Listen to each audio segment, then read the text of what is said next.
Morning dear student. आज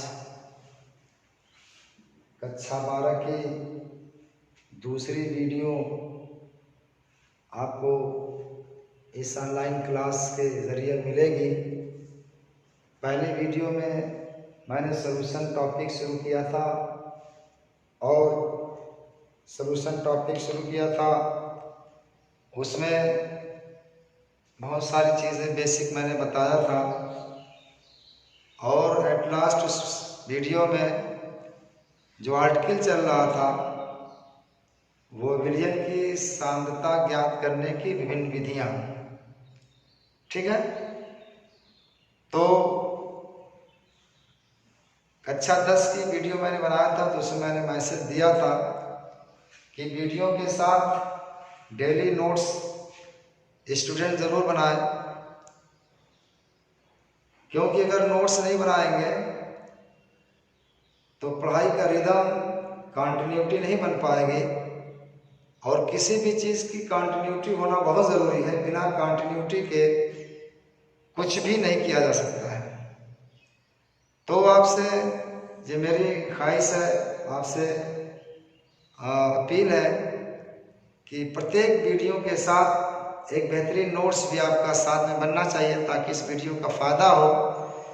और जब नोट आप बनाएंगे तो लगेगा कि आप कुछ कर रहे हैं, स्कूलिंग कर रहे हैं, आपको लगेगा कि मैं स्कूलिंग यानी पढ़ाई मैंने शुरू कर दिया है। तो आपके मेंटल दिमाग में जो 2 महीने से आप बैठे हुए हो तो माइंड जो है बिल्कुल डाइवर्ट हो चुका है, पढ़ाई की तरफ है नहीं।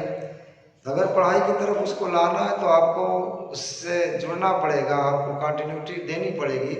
और जब कंटिन्यूटी आपकी नोट्स में रहेगी ना तो आप फिर रिदम में आ जाओगे, तो पढ़ने में मज़ा आएगी और पढ़ाने में भी मज़ा आएगी।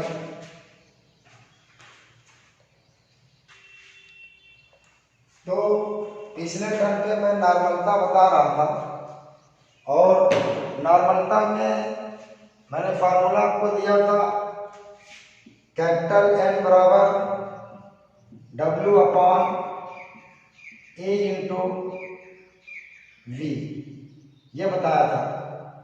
W क्या है? Weight of solute. E क्या है? Weight of equivalent weight. और V क्या है? आयतन, यानी विलेय का भार, विलेय का तुल्यांकी भार और विलयन का आयतन। ये फार्मूला मैंने आपको बताया था यहाँ तक। इस पर एक एक्सरसाइज मैं आपको देता हूँ, आप नोट इस पर एक्सरसाइज मैं आपको दे रहा हूँ, जिसको नोट्स कर लें।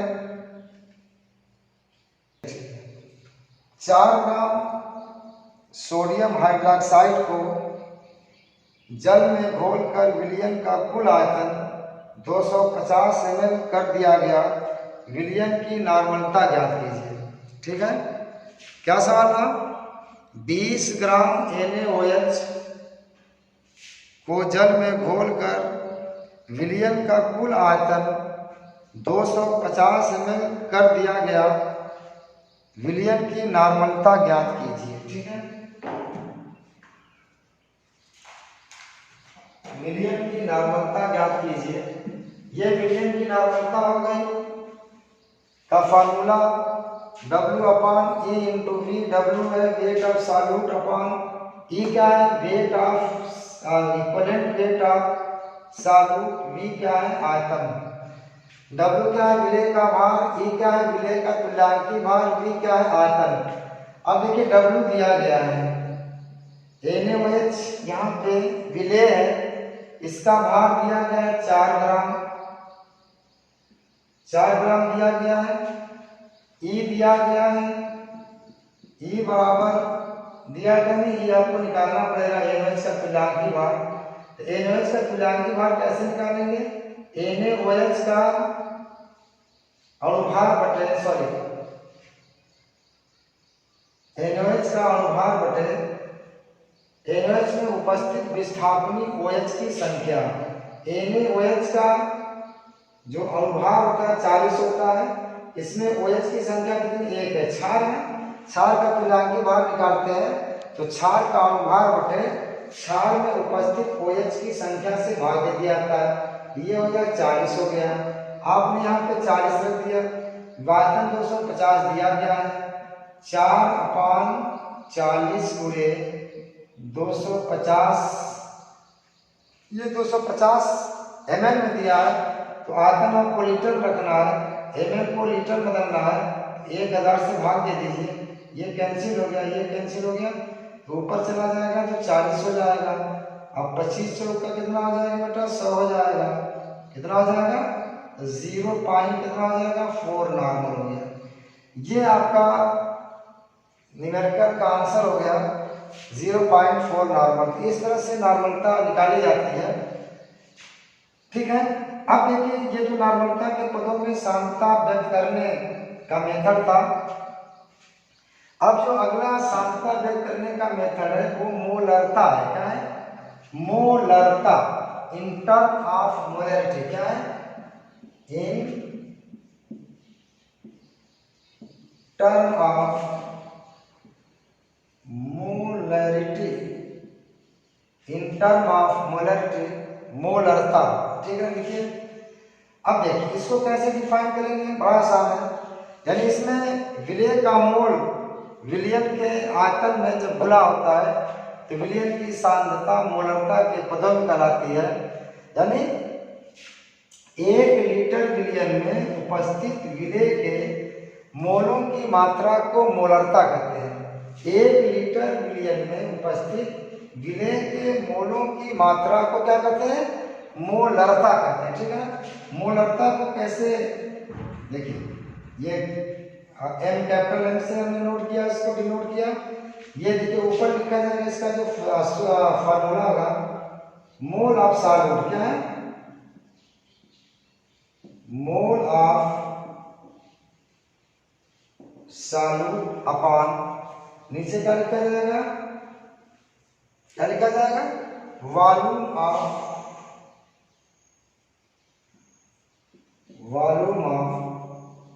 सॉल्यूशन। मोल बराबर क्या होता है? मोल बराबर होता है W/M। W/M हो गया। अब इस तरह से फार्मूले पर रख दीजिए, W/M आयतन B से ये हो जाएगा W/M × V। ये आपका मोलरता का फार्मूला आ गया। क्या आ गया? M बराबर W/m × V, ठीक है ना। इसको नोट करिए।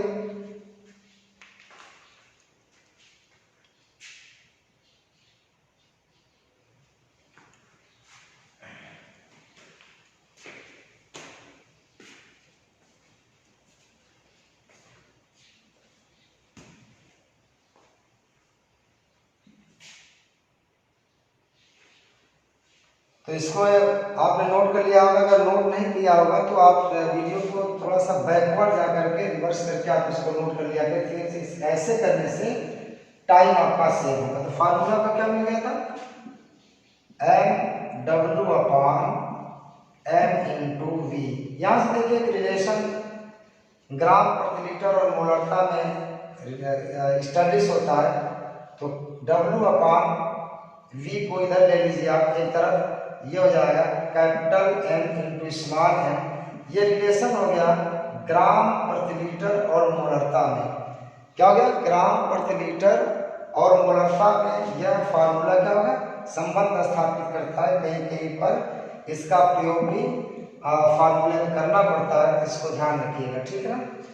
W/V बराबर कैपिटल M × स्मॉल m, ठीक है ना। अब देखिए जिस तरह से मैंने कहा था कि नॉर्मलता के आधार पर नॉर्मलता के आधार पर विलयन को कई भागों में बांटा गया था, उसी तरह से मोलरता के आधार पर भी विलयन को कई भागों में बांटा गया है। तो जैसे देखिए पहला है मोलर सॉल्यूशन। क्या है? Molar solution. दूसरा है सेमी मोलर। क्या है? Semi molar solution. तीसरा क्या है? Deci molar solution. चौथा क्या है?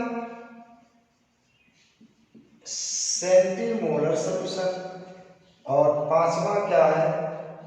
Milli molar solution.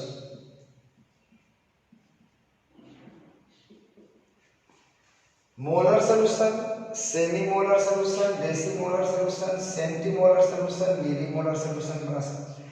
अब देखिए, देखा मोलर सॉल्यूशन क्या होता है, बड़ा आसान। ये जब 1 लीटर विलयन में विलय का 1 मोल घुला होता है तो उसे हम कहते हैं molar solution. 1 mole of solute in 1 litre का सॉल्यूशन। 1 मोल जब विलयन का विलय का 1 मोल 1 लीटर विलयन में उपस्थित रहता है तो उसे मोलर सॉल्यूशन कहा जाता है। डेसीमोलर सेमी मोलर सॉल्यूशन क्या होता है, जब एक विलय का 1 मोल का आधा भाग 1 लीटर विलयन में उपस्थित होता है तो उसे सेमी मोलर सॉल्यूशन कहते हैं। डेसीमोलर सॉल्यूशन क्या होता है, जब 1 मोल का 10वां भाग 1 लीटर विलयन में उपस्थित होता है उसे डेसीमोलर सॉल्यूशन कहते हैं। सेंटीमोलर क्या होता है, जब 1 मोल का 100वां भाग 1 लीटर विलयन में उपस्थित होता है उसे सेंटीमोलर सॉल्यूशन कहते हैं।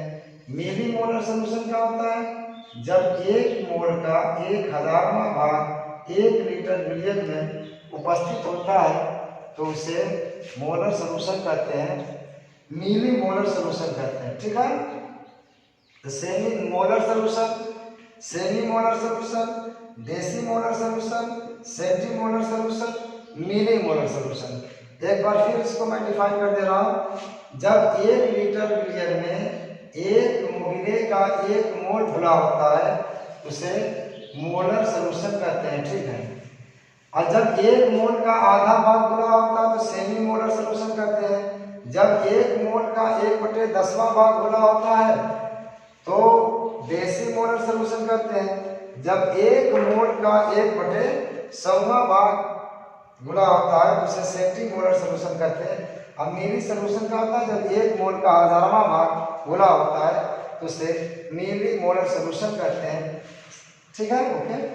अब देखिए, इस पे मोलरता पे एक सवाल, एक क्वेश्चन मैं आपको देता हूं जिससे आपका कॉन्सेप्ट और क्लियर होगा। ठीक है, लिखिए,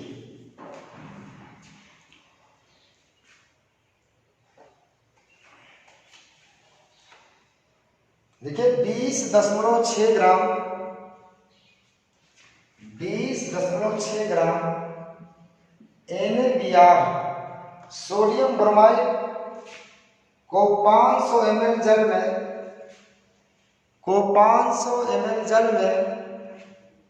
घोला गया है।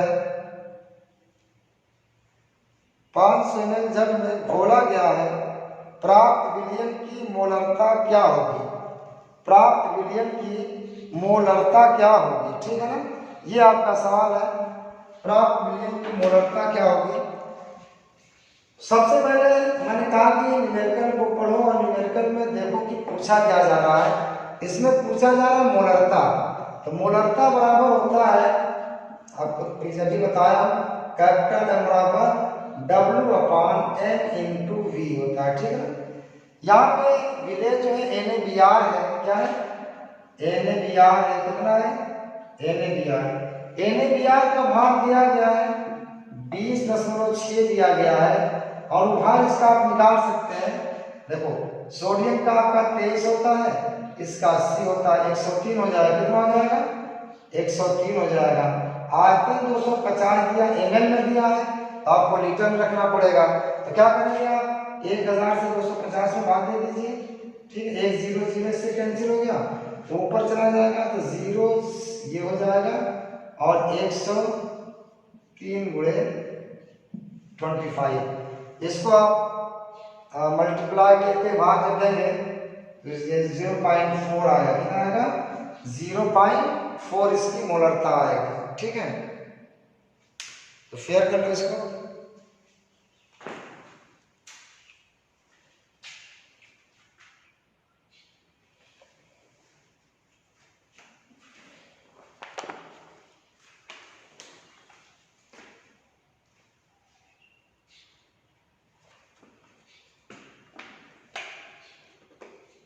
ये मोल पर लीटर, ठीक है। देखिए आपका मोलरता पे एक प्रॉब्लम और मैं आपको मोलरता पे दे रहा हूं। देखिए सल्फ्यूरिक अम्ल के 20% विलयन की मोलरता ज्ञात कीजिए। विलयन का घनत्व 1.1394 ग्राम पर ml है। सल्फ्यूरिक अम्ल के 20% ब्रैकेट में दिया गया भाग प्रतिशत के पदों में दिया है। सल्फ्यूरिक अम्ल के 20% विलयन की मोलरता ज्ञात कीजिए। विलयन का घनत्व 1.1394 ग्राम प्रति ml है, ठीक है। तो ये आपका प्रॉब्लम नॉर्मलता एक और है। मैंने कहा था कि सवाल करने से पहले सबसे पहले देखो, सबसे पहला सवाल से आप ये ढूंढ कर निकालो इस सवाल में पूछा क्या जा रहा है। मोलरता पूछी जा रही है ना, मोलरता पूछी जा रही है, ठीक है। अब मोलरता पूछी जा रही है तो इसमें देखो यहाँ पे W देखो क्या क्या मान दिया गया है। ये अणुभार है, देखो यहाँ पे H2SO4 में 20 ग्राम भार प्रतिशत, 20 ग्राम जो 20% है यह सांद्रता भार प्रतिशत के पदों में है। H2SO4 यहाँ पे विलय है, इसका 20% H2SO4 का विलयन है। इसका मतलब ये हो गया, और ब्रैकेट में दिया कि भार प्रतिशत के रूप में, इसका मतलब 20 ग्राम आपका H2SO4 है, किसमें 100 ग्राम विलयन में। अब यहाँ पर भार H2SO4 कितना होता है 98 होता है। अब आ जाए यहाँ पे रख दीजिए 20/98 इंटू आयतन। आयतन यहाँ पे दिया नहीं है, आयतन आपको दिया नहीं गया है, लेकिन आपका भार तो दिया गया है ना, भार को आप आयतन में कन्वर्ट कर सकते हैं। 20% भार प्रतिशत के पदों में क्या हो गया कि 100 ग्राम विलयन में विलय का कितना है 20 ग्राम घुला है। इसका मतलब यहाँ पे विलयन का भार कितना है 100 ग्राम है। तो अब एक फार्मूला होता है V/m/d, द्रव्यमान बटे घनत्व। घनत्व दिया गया H2SO4 का और द्रव्यमान H2SO4 का दिया गया है 100 ग्राम। अब कहोगे 100 ग्राम कहाँ से आया है, 100 ग्राम वहां से आया है जहां दिया गया कि H2SO4 का 20% ब्रैकेट में दिया गया भार प्रतिशत पदों में। इसका मतलब विलयन का भार कितना है 20% है, सर 20 ग्राम है। ये डाल दिया आपने, अब बटे कर दिया 98 और 98 सॉरी और आयतन और घनत्व कितना है, घनत्व दिया जाए मुझको देखना पड़ेगा क्योंकि आप मेरे सामने नहीं हो कि मैं आपसे पूछ लूं, इसलिए मुझको इसका मान देखना पड़ेगा कितना मैंने लिखाया था।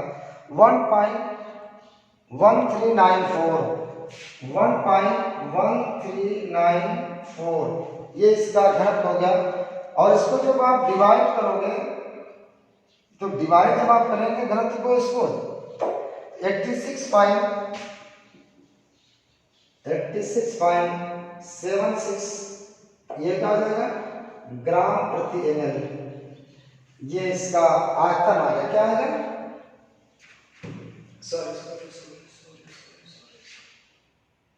ml 87.676 ml इसका आयतन आ गया। ये कितने ग्राम का है, चलिए ठीक है 100 ग्राम का इसका आयतन आपने यहाँ रख दिया 87.76 ये आपका ml है। अब ml में आप यहाँ पे नहीं रखना है, इसको लीटर रखना है तो क्या करोगे 1000 से भाग दोगे। ये मान जो होता है ना ml में आता है, ठीक है।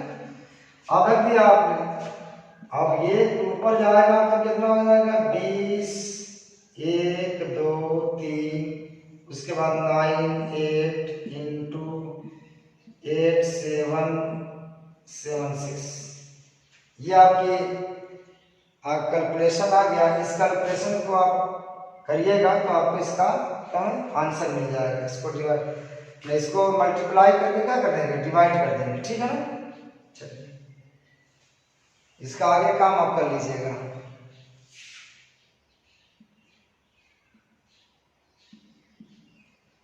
आज यार बड़ा ये मसला है प्यारे बच्चों कि इसका ऑनलाइन वीडियो का, ऑनलाइन क्लासेस का एक पूरा एक सेटअप रूम होता है, पूरा सिस्टम उसमें होते हैं, कैमरे और तमाम चीज़ें बिल्कुल एडजस्ट होती हैं, और उसमें केवल आपको स्विच ऑन करके पढ़ाई शुरू करना रहता है। लेकिन आपको हम क्या बताएं, हम लोग कितना मेहनत हम लोग करते हैं, कैमरा मोबाइल से उसको लॉन्च करके मोबाइल को डंडे में लगा करके किस तरह से हम इस लॉकडाउन में मतलब आप तक पहुंचने की कोशिश कर रहे हैं। बड़ा मुश्किल काम है और कुछ कर नहीं सकता आदमी, क्योंकि लॉकडाउन से सारी दुकानें बंद है, कोई सिस्टम सेटअप नहीं कर सकता, कोई सिस्टम हमारे पास था नहीं। ऑनलाइन क्लासेस की बहुत मेहनत सभी लोग कर रहे हैं, चारों सर लोग, नरेंद्र सर भी साथ में काफ़ी मेहनत कर रहे हैं। काफ़ी मेहनत करने के बाद बहुत सारी एक या दो वीडियो आप तक पहुंच जा रहे हैं, तो उसमें भी काफ़ी मिस्टेक होती है, कहीं आपको लिखावट नहीं दिखाई देती है, तो कहीं बड़ा मतलब मसला रहता है। ये शायद पूरी क्लियर आपको दिखाई नहीं दे रहा होगा। बहरहाल जो भी टूटी फूटी भाषाओं में टूटी फूटी सिस्टम से जो वीडियो आप तक पहुंच रही है, उसको बहुत स्नेह और प्यार से स्वीकार करके पढ़ाई करें, इसी में आपका भला है। अभी आपको पता नहीं होगा, एक वीडियो बनाने के लिए मैं सुबह 9 बजे का आया हूँ, और एक वीडियो बनाने के बाद जब कैमरे को वीडियो में खोजने लगा तो वीडियो मिल ही नहीं रही। पता चला कि कैमरा ऑफ हो गया था वीडियो बनाते समय। कोई दूसरा आदमी है नहीं कि वो देख ले कि बीच कैमरा चल रहा है कि नहीं चल रहा है। 1 घंटा लेक्चर देने के बाद रिजल्ट 0 मिला। फिर दोबारा रोजे में ये वीडियो मैं बना रहा हूँ, क्योंकि बहुत सारे बच्चे वेट कर रहे हैं कि आज वीडियो सर की आएगी तो जो आगे का क्लास, जो पीछे क्लास था उसके आगे का हमको मटेरियल मिलेगा। तो आपकी स्नेह और प्यार और आपकी लगन और आपकी चाहत को देखते हुए इस रमज़ान के महीने में इस दोबारा वीडियो बना रहा हूँ, और ये भी वादा करता हूँ कि अगर दोबारा भी खराब हो जाए तो दोबारा भी बनाऊंगा और बना करके आप तक भेजने की कोशिश करूंगा, ये मेरा वादा है। तो ये आपका सवाल मोलरता पे 2 मैंने दे दिया। इसके बाद एक और मेथड है विलयन की सांद्रता व्यक्त करने की, वो मोलरता है। क्या है? मोलरता के पदों में molarity, molarity in term of molarity, मोलरता के पदों में इन टर्म ऑफ मोलैरिटी। बहुत आसान है, इसमें 1 लीटर विलयन नहीं कहा जाए, 1 किलोग्राम विलायक में उपस्थित विलेय के मोलों की मात्रा को, मोलों की संख्या को मोलरता कहते हैं। 1 किलोग्राम विलायक में उपस्थित विलेय के मोलों की संख्या को मोलरता कहते हैं, ठीक है। अब आइए इसका फार्मूला देखते हैं। मोलैरिटी, ये किसको क्या M डैश से नोट करते हैं, ऊपर लिखा जाएगा mole of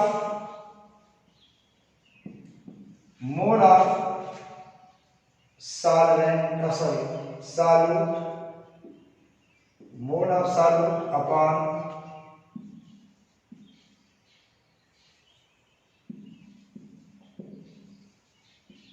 weight of solvent, ये किलोग्राम, ठीक है। आइए इसको आप रखेंगे, मोल को W अपान M हो जाएगा इनटू कैपिटल W, ये विलायक का भार है, इसको किलोग्राम में दिया जाएगा। तो फार्मूला आपको मिल गया M डैश बराबर W अपान M इंटू कैपिटल W। ये आपका मोलरता का फार्मूला है। तो मोलरता का फार्मूला आप नोट करें इसको, थोड़ा मैं देख लूँ कि वीडियो प्रॉपर चल रही कि नहीं चल रही, तो फिर मेहनत करना पड़ेगा।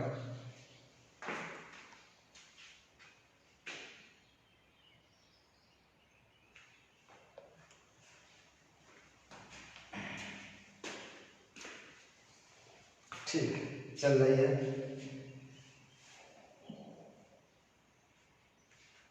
ठीक है, ओके, चलो शेयर करता हूँ और रफ करता हूँ, इसलिए कि वीडियो आप बैक करके भी इसको देख सकते हैं। आप थोड़ा टाइम सेविंग की आदत डालिए। अब देखिए, एक इसमें आर्टिकल आता है मोल प्रभाज। क्या आता है? मोल प्रभाज, अंग्रेजी में इसको कहते हैं मोल फ्रैक्शन। ठीक है, आइए थोड़ा समझिएगा।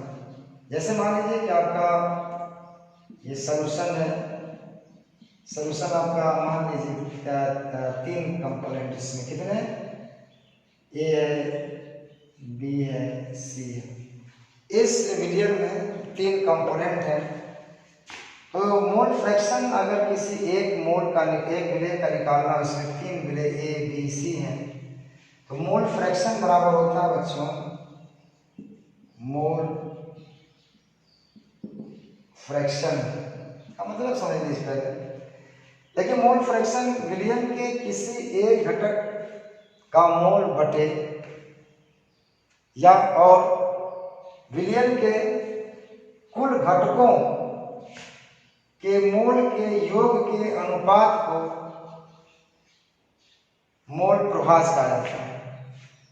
विलियन के एक घटक का मोल और विलियन के सभी घटकों के मोल के योग के अनुपात को क्या कहता है? मोल प्रभाज कहता है। जैसे मान लीजिए आप 3 कंपोनेंट है, अब एक का मोल आपको निकालना है, मोल प्रभाज ए का, तो ऊपर लिखा जाएगा मोल ऑफ ए। क्या है? या मोल को स्मॉल एन से नोट करते हैं, नीचे लिख दिया ए, तो मोल ऑफ एन ए का मतलब क्या? मोल ऑफ ए, ये हो जाएगा N A plus N B plus N C, N A plus N B plus N C. ये आपका ए का मोल प्रभाज होगा। अगर बी का मोल प्रभाज निकालना है, यहाँ पे क्या हो जाएगा? एन बी हो जाएगा, नीचे N A plus N B plus N C. इसका मतलब क्या होगा? तो डिफिनेशन मैंने बता दिया, विलियन के किसी एक घटक का मोल बटे घटक के कुल मोलों के योग के अनुपात को मोल प्रभाज कहा जाता है। अब आइए, यहाँ पे जो हम टॉपिक पढ़ रहे हैं उसमें 2 ही कंपोनेंट हमने विलियन में लिया है, 2 घटक लिया है, एक सॉल्यूट और एक सॉल्वेंट। उस पर ये फार्मूला क्या अप्लाई होगा? देखिए, small N upon capital N, small N plus capital N. Small N क्या है? विलेय का मोल है, मोल ऑफ सॉल्यूट है, और कैपिटल एन क्या है? ये क्या है? मोल ऑफ सॉल्वेंट है। क्या है? Mole of solvent. तो ये इस फार्मूले से हमको मतलब है, क्योंकि जो सॉल्यूशन चैप्टर पढ़ा जा रहा है उसमें 2 कंपोनेंट का सॉल्यूशन है, एक तो विलेय और दूसरा विलायक। स्मॉल एन क्या है? विलेय का मोल है। कैपिटल एन क्या चीज है? आपका क्या है? सॉल्वेंट का मोल है। ठीक है, अगर विलेय का मोल प्रभाज निकालना है, small N upon capital, small N upon small N plus capital N. अगर विलायक का मोल प्रभाज निकालना है तो capital N upon small N plus capital N हो जाएगा। ठीक है, इस तरह से मोल प्रभाज निकाला जाता है। और इस पर एक एक्सरसाइज मैं आपको देता हूँ कि कैसे मोल प्रभाज पे सवाल क्वेश्चन आपसे पूछे जा सकते हैं। आइए देखते हैं।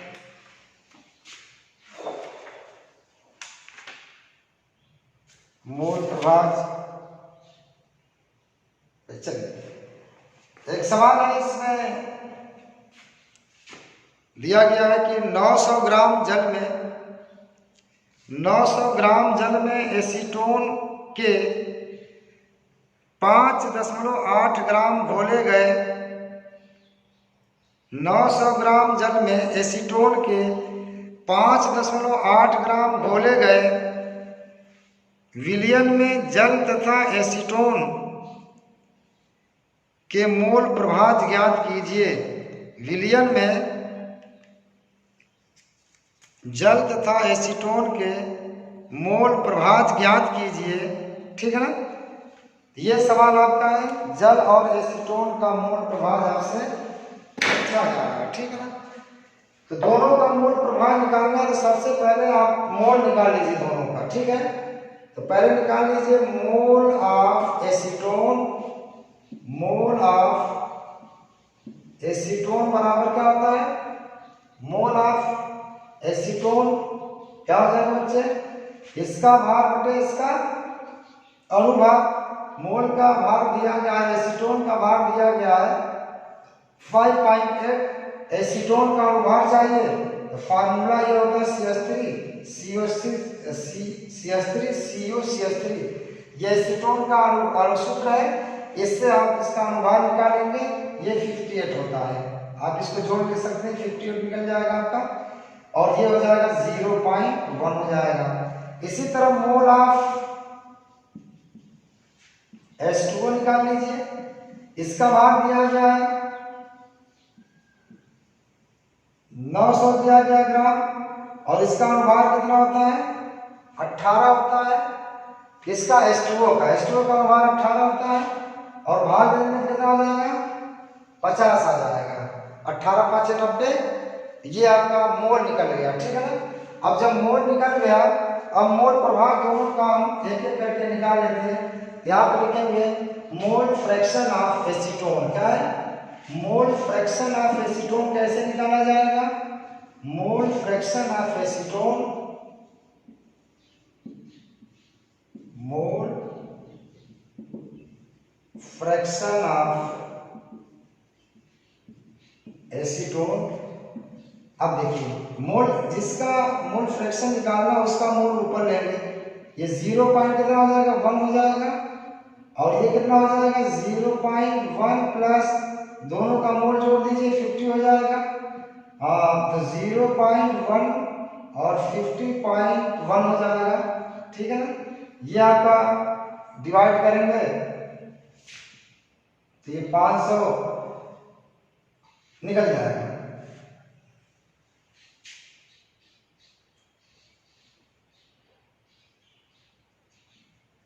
एक बटे 501, 0.01000 हो जाएगा, 0.09 इतना आएगा मेरे about. Mole fraction of water आप देखते हैं, मोल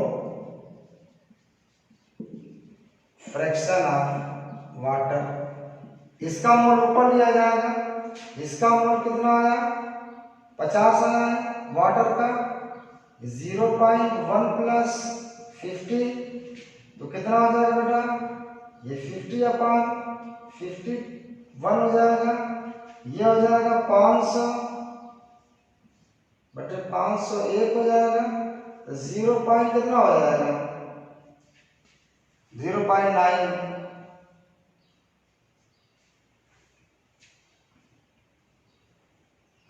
5000, हाँ कितना आएगा 0.9।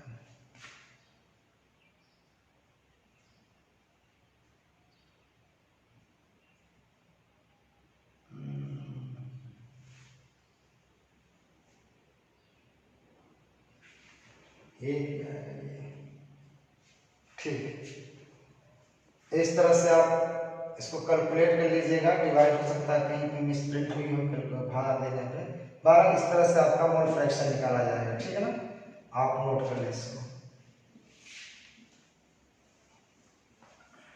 अब आइए ये मोल फ्रैक्शन के बारे में, और एक मेथड और है in term of ppm, in term of ppm, ppm का मतलब क्या होता है पार्ट पर मिलियन, पार्ट पर मिलियन, इसका मतलब 1 मिलियन में कितना होता है 10⁻⁶ होता है। मिलियन के 1 मिलियन ग्राम में उपस्थित विलेय के ग्रामों की मात्रा को सांद्रता ppm में कहलाती है, ठीक है ना। यानी 10⁶ ग्राम विलयन में विलेय का जितना ग्राम उपस्थित होता है तो सांद्रता किस रूप में व्यक्त की जाती है, ppm के रूप में, पार्ट पर मिलियन, ठीक है ना। 10⁶ ग्राम विलयन में उपस्थित विलेय के ग्रामों की मात्रा को हम क्या कहते हैं, सांद्रता ppm के पदों में कहलाती है, ठीक है। ये आपके डिफरेंट मेथड रहे सांद्रता व्यक्त करने के, डिफरेंट मेथड।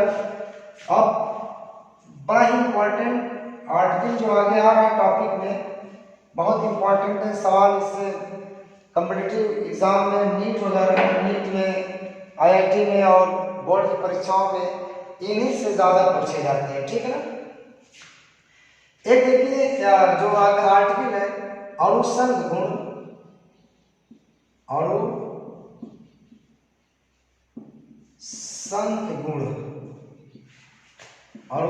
गुण, इसको कहते हैं कॉलिगेटिव प्रॉपर्टी। क्या कहते हैं, कॉलिगेटिव प्रॉपर्टी, ठीक। शॉर्ट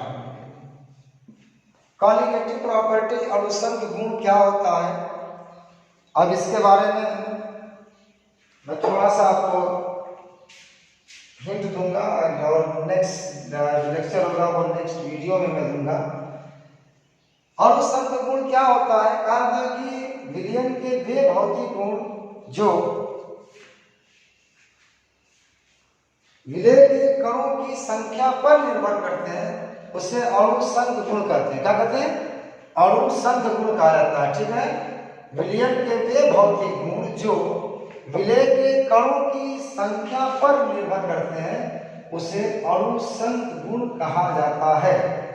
ये बहुत ज्यादा नहीं है, ये 4 प्रॉपर्टी हैं जो अणुसंघ गुण कहलाती हैं, कॉलिगेटिव प्रॉपर्टी है।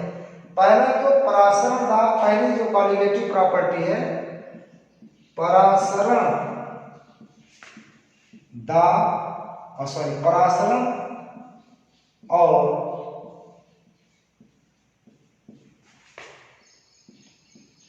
परासरण दाब, परासरण और परासरण दाब।